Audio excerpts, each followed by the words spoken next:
एक बहुत ही बड़ी और इम्पोर्टेंट खबर लेकर हम आपके सामने मौजूद हुए हैं, जिसमें आपको बताते चलें कि जहां इंडिया और पाकिस्तान के बीच टेंशन्स काफी बढ़ चुके थे और उसके बाद दोनों देशों ने आपसी सहमति से जो ये टेंशन्स बढ़ चुके थे इसे डीएस्केलेट करने के लिए मंजूरी दी। और अब उसी के चलते अब सरकार ने कुछ नए और बड़े कदम उठाने के बारे में सोचा है। तो आपको बताते चले, फॉरेन सेक्रेटरी विक्रम मिस्री जो भारत के सबसे सीनियर डिप्लोमेट्स में से एक है, आज एक हाई लेवल पार्लियामेंट्री कमेटी के सामने अपीयर होने वाले हैं, जहां वो डिटेल में बताएंगे कि पहलगाम टेरर अटैक के बाद भारत पाकिस्तान के बीच क्या क्या जो मिलिट्री डेवलपमेंट्स है वो हुई है और आगे की फॉरेन पॉलिसी किस डायरेक्शन में जा सकती है। तो मीटिंग का टाइम भी बता दें तो मीटिंग आज शाम 4 बजे होने वाली है और ये मीटिंग किसी नॉर्मल रूटीन अपडेट का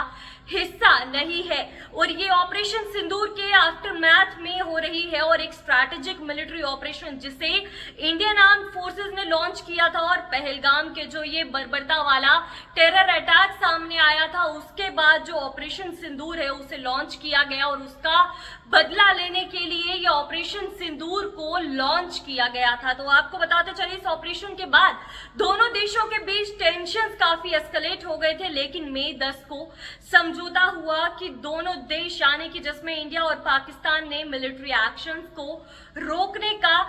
जो डिसीजन है वो लिया था। और इस सीज फायर अंडरस्टैंडिंग के बावजूद सिचुएशन अभी भी सेंसिटिव है, क्योंकि दोनों देशों में अभी भी काफी तनाव है। वहां की जो जनता है अभी भी सोच रही है कि दोनों देशों के बीच अभी भी किसी भी वक्त जो है सीज फायर वायलेट हो सकता है या दोनों देशों के बीच जो तनाव ऑलरेडी इतना सेंसिटिव मूवमेंट पे है वो दोबारा से बढ़ सकता है। तो इसलिए फॉरेन सेक्रेटरी जो मिस्री है वो ब्रीफिंग देंगे, जिसमें वो कमेटी के मेंबर्स को अपडेट करेंगे, स्पेशली इंडिया और पाकिस्तान के बीच के जो फॉरेन पॉलिसी डेवलपमेंट्स है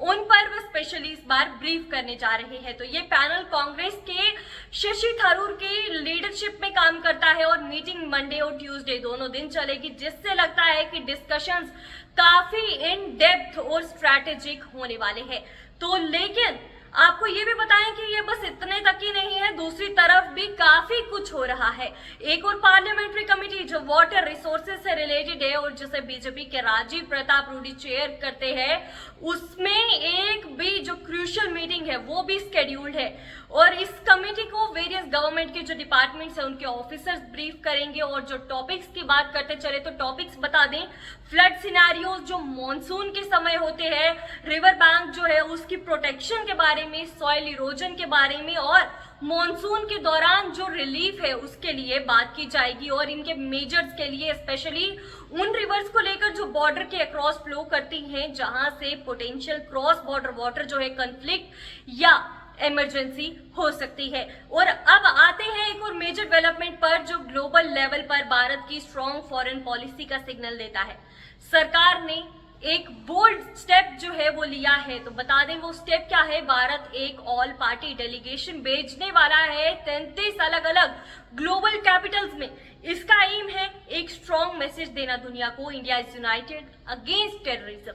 ऑपरेशन सिंदूर सिर्फ एक मिलिट्री रेस्पॉन्स नहीं था, ये इंडिया के नए रिजॉल्व का सिंबल था कि हम टेररिज्म के खिलाफ किसी भी लेवल पर जाने को तैयार है, चाहे वो बॉर्डर्स के अंदर हो या डिप्लोमेसी के थ्रू दुनिया के सामने। तो आने वाले दिनों में आपको भारत के जो फॉरेन पॉलिसी फ्रंट पर काफी तेजी से डेवलपमेंट्स देखने को मिलेंगे। पहलगाम का अटैक एक टर्निंग पॉइंट बन गया है और अब भारत डिप्लोमेटिक और मिलिट्री दोनों लेवल्स पर एक क्लियर मैसेज दे रहा है, we will not bow down. हम शांति के पक्ष में है, लेकिन हमारी चुप्पी को कभी कमजोरी नहीं समझना। तो फिलहाल इस सब्जेक्ट में इतना ही, हमें दीजिए इजाजत, धन्यवाद।